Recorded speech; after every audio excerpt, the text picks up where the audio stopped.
julep, pop pop pop pop pop julep, pop pop pop pop pop julep, pop pop pop pop pop. Thank you so much for coming. Could you tell a little bit more about yourself, your family, why you decided to move? I didn't want to stay in the United States. The standard of living wasn't what I would like, the crime, the traffic, the pollution. Where did you live there? California, Arizona, Colorado, Texas. Nice places, but expensive and a lot of issues in the United States. So I was looking for something better. And since I was raised overseas, I didn't have a problem with thinking outside the box and thinking, okay, maybe move overseas. I started researching from magazines, online, and figured out the top 10 places in the world to live, and it was all the same top 10 places in the world to live. And then I noticed that some of the locations I was looking at, I knew that there were problems with crime, and there was a problem with politics, and there was a problem with weather. So I started saying, okay, here's my top 10 that I'm going to look at, and then let's look at crime statistics. And Portugal was is still the third safest place in the world. And it was New Zealand, Iceland. and Iceland. And Iceland has 350,000 people, and I think everybody's related to everybody in Iceland, and I'm not from there, so. And then New Zealand is beautiful, and I've been there, and it's nice, but expensive. Mm-hmm. And, Much expensive than in the United States, I guess. Yeah, I guess. I mean, the houses there seem to be 7 figures routinely. What was your business in the United States? Transportation. I was involved in a company that got bought out by another company, and then that company that bought us out went out of business. They told me at 3 o'clock on that Friday, I was at that time vice president for a company, and I had 2,000 employees, I had 57 branches, I had half the United States. And they told me at 3 o'clock in the afternoon, shut everything down by 6 o'clock, by 5 o'clock that afternoon. And I'm like, but that company had bought other companies, so I had 3 or 4 different companies reporting to me. And one of those companies made 200,000 on 2 million in billing in the last month. And I'm like, this too? And they said, shut everything down, we're out of money. And I said, okay, fine. My goal wasn't to retire and worry about money. My goal was to retire and carefree and not worry about it at all. Looking at the cost of living, I'm like, okay, so that kind of put Portugal in the top 5 for safety, cost of living. Then I looked at weather. And there's a certain part of the globe that Malta, Greece, and Portugal, that the weather is just to my liking. It's not too hot, not too cold, no snow. I've done snow and ice and don't want to do that again.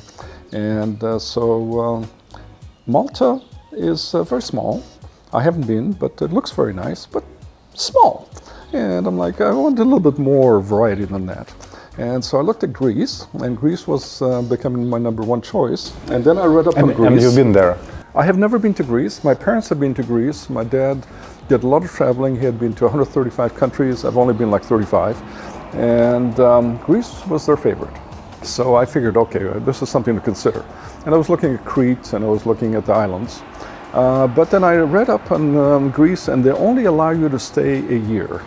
And the only way to stay longer than a year is to do a golden visa. And I think it was $350 or $500, I don't remember, for that. And I'm like, you know, the whole goal of my retirement isn't to stretch myself to the point that I'm worried. I want to make sure that I have a comfort level and I have money to retire and stay retired forever. So that brought Portugal to the top. And then I looked at English speaking. There's in the Algarve, there's 450,000 people, 150,000 of them speak English. They're expats. I kind of was surprised when I came out here. I thought more Americans. No, they're Brits, and they're which is fine. But you know, it's and the expat community here is very welcoming.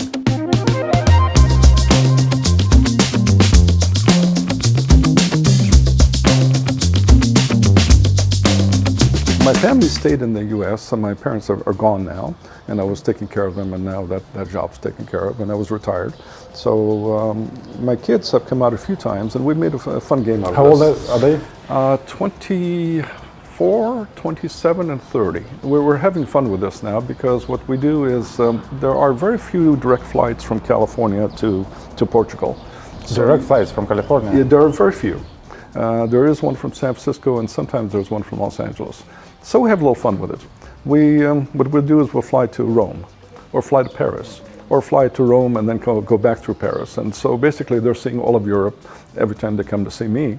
So it's an adventure for them. It's an adventure for me because I get to see these cities with them. And now I'm actually sick of some of these cities. I've seen them too many times. But there's some beautiful cities out there. So as I've looking at providing, I have source of income from the United States, but I wanted to have a local income source. So what I've done is I bought some apartments here and I've rented them out. In Algarve as well, yeah? In Algarve as well? Yes. And when the goal is, eventually when I'm gone, is each of my kids gets an apartment. And so they have a place to retire to in the Algarve. Maybe by the time they're retired, I will have sold that one and bought another one or whatever, but that's the goal. And how many apartments you hold here? Now 4. 4 apartments, Yeah. all of them are in Algarve? Yes, I may do one more, we'll see.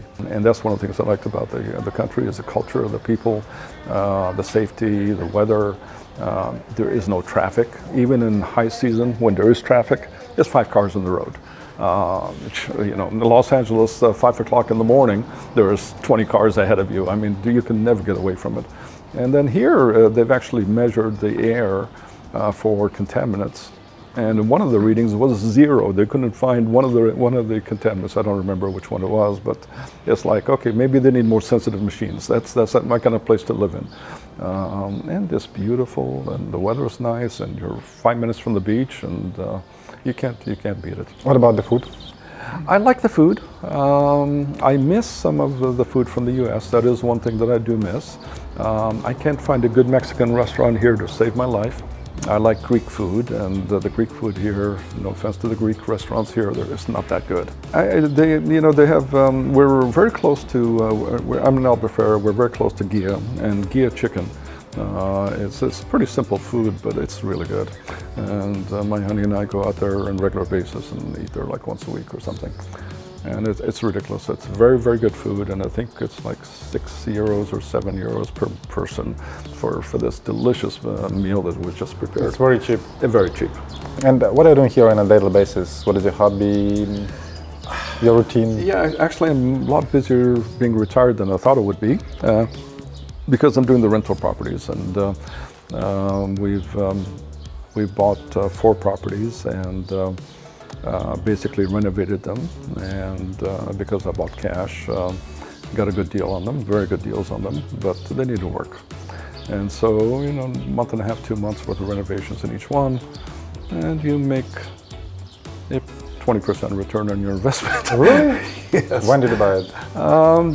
In increased value, because when you buy cash, you can get a pretty big discount. 20% return in Portugal, it's amazing. Very big, yeah. Yes, it's because they have trouble. They have a lot of bureaucracy here. There's some issues in Portugal. It's not all roses, but they're minor compared to what I'm used to. And one of them is bureaucracy, and so I face bureaucracy a lot of time as well. Yeah. Here, yeah. Yeah. So if somebody's trying to qualify for a loan, I was talking to a banker the other day, and he said that he's had one guy right before me. The guy left. He's been talking to that guy for a year on trying to do a mortgage to buy a house. Apparently there was some issue with the ex-wife, and there was some issue with this and some issue with something else, and a year later he's still trying to buy the house. So you show up and you offer cash, it's very easy to buy.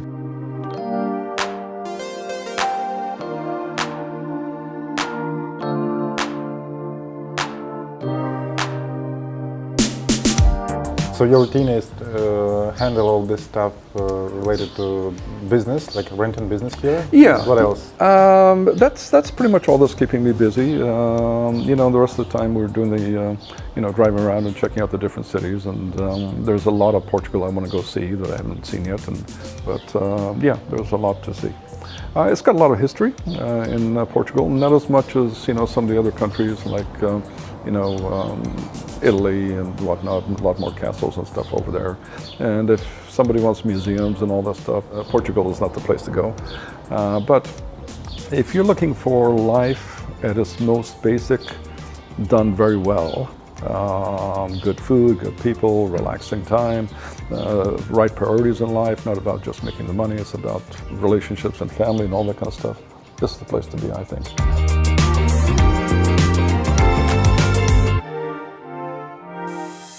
Have you learned the healthcare system here? It ranks number 12 in the world. That's one of the things I looked up on. It's Personally, have you worked I've actually gone a few times.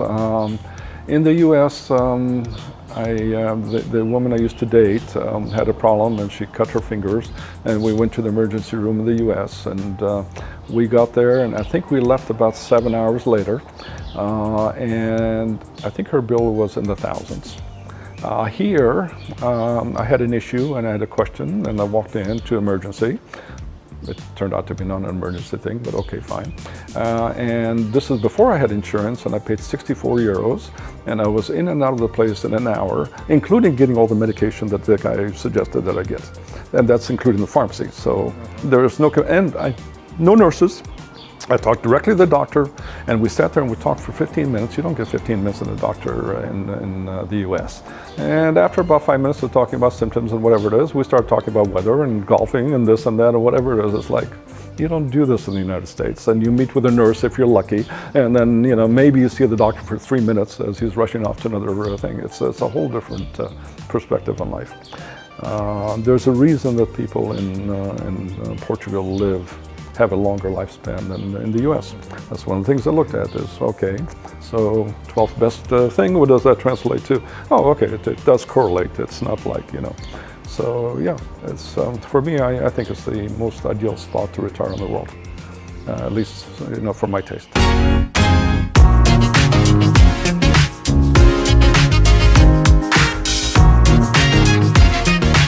These cars here are very expensive. But if you buy an electric one, you have some tax discount or something like that. BMWs, the electric car, have no resale value. Mm-hmm. So if you buy a brand new, it's like 50. Mm-hmm. This is 2019. I got it for 26. 26? Yeah. Nice price. And it's got 18,000 kilometers on it. Mm-hmm. It's Which a beautiful car, and it's fun to drive.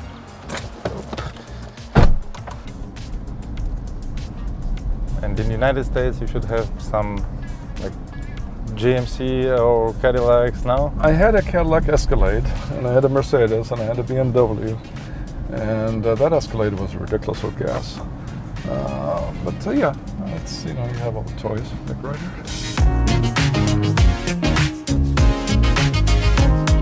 A lot of people don't like here that the ocean is cold. Yes. But actually last year, temperature in the water like 26 degrees. Mm-hmm. It was in July. So what about you? Have you yeah, actually it's, for me, I haven't even been in the water yet besides in the boats. It's the sound of the ocean, it's walking along the beach, it's the sunsets, it's all that stuff that for me that does it for me. Not important for you? No, yeah. I've actually bought a surfboard and I'm planning on trying surfing at some point. Yes, wow. Yes, but I'm waiting till it's a little bit warmer because yeah, it's cold out there. So I'm trying to talk my neighbor into doing it, and we'll see how it goes.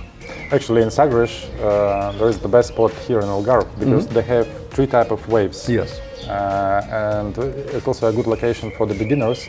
So maybe one day I can see you in Nazaré, where it's XXL. No. I'll just that is not the goal. Yeah? No, the little one, just a relaxation. United States citizens are moving here to Portugal. So do you feel this demand increasing here? From my limited view, it does seem like there is a lot of Americans coming, which I think is a good thing. I think part of that is political. In the last few years, we've had an interesting president. It's the problem with the U.S. And like most countries is people think that their country is the best. Mm-hmm. And they're kind of, that's what everybody tells everybody, and I'm sure every country in the world that says we're the best country in the world because of this and that. So for people to think about moving out of the best country and to go somewhere that's better takes a certain perspective and either craziness, or you have to have a little courage, or both, I'm not sure. But a lot of people are afraid of that. and they shouldn't be. All the information you need to make a good decision is on the internet. That you talk to people, and you can on Facebook or whatever, but all the information is readily available, and you can verify the information. It's not that hard. I looked up the crime statistics here in about 2 minutes. It's not that hard. I looked at the cost of living and of everything. Apartments, how much a gallon of milk costs, all that stuff is on the internet. It's not that hard to look it up. And so there's nothing to be afraid of in making a change. Now, is it different? Yes. Is it better? It all depends what you look for and if you know what you want.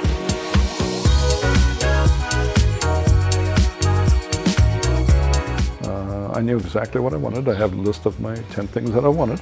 And I came here and I'm like, it's exactly what I thought it was. Could you share what is in your list? Cost of living, weather, people liking Americans, English speaking, safe, healthcare, beach, beautiful country. I think there was a couple more that I missed. And it's just basically, traffic, clean air, and political stability.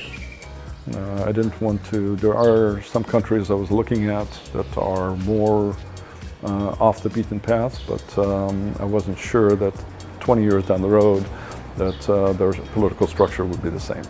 And I feel that Portugal probably would be, but we've had our issues in the United States that make me worried a little bit, so you never know 100% anywhere, but I think that I'm comfortable enough that I bought 4 properties here that I think I know what the country will be fine.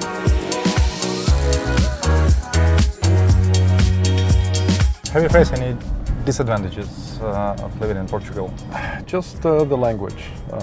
Sometimes when you're talking to people that don't speak English, and so that is annoying, but that's not their fault. That's, this is their country. And the fact that, it's so bureaucratic, and things that in the US would take a minute to do can take you a day or 2 days to do here. And there's a lot more hoops to take care of.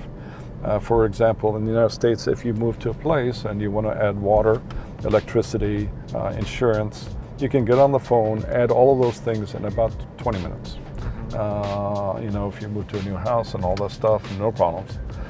Here, it may take you an hour and a half to go somewhere just for one of those things, and you have to go and see them in person with a copy of the contract, of buying the place or whatever you're doing, and there's a lot more paperwork involved for everything. In the United States, I only care about, can you pay? You're promising to pay for this unit, the electricity? Yes, okay, that's all we care about. We don't care if you own it, you're renting, we don't care anything. It's who's going to pay. Here, they want to know that you're owning it, they want to see the copy, or you're renting, or they want to see the lease, they want to see a whole bunch of stuff that is not the usual for me. But, when you're in Rome, you do as the Romans do. That's the price of living in paradise.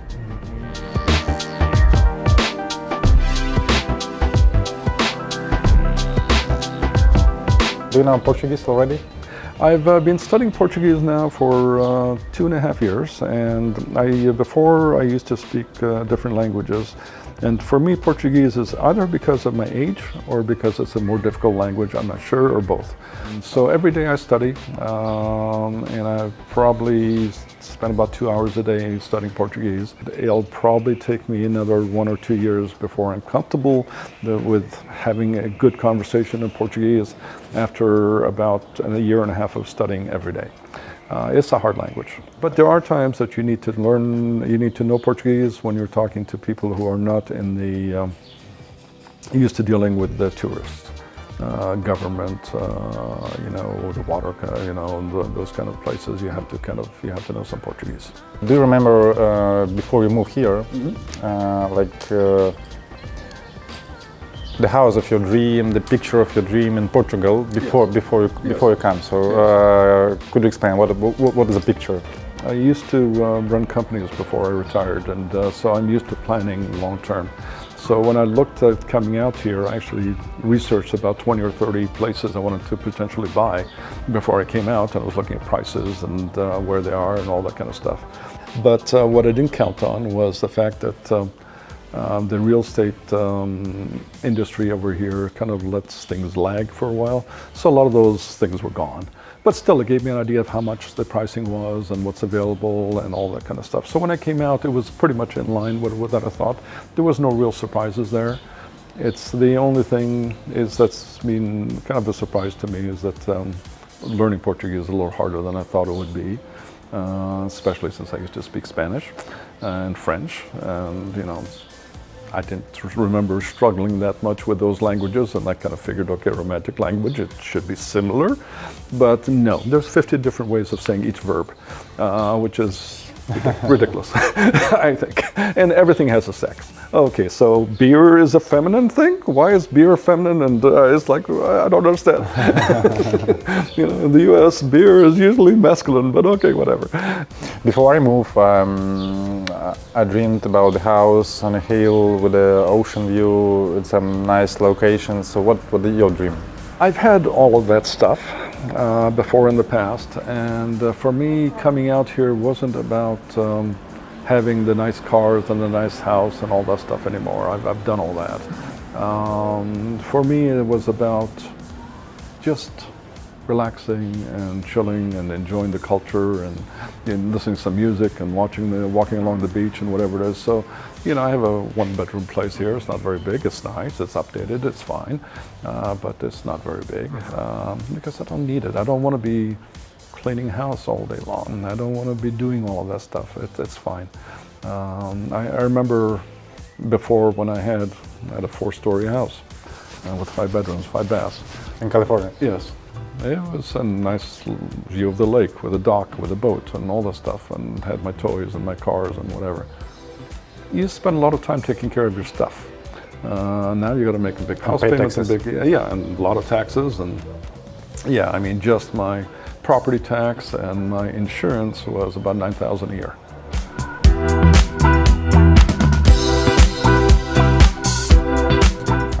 You mentioned that it's a very safety country, yes. But how do you feel this in a daily basis? Very, very safe. The crime here is theft. I haven't had any issues with that personally. In the United States, I lived in a really, really nice, expensive area and with an expensive house.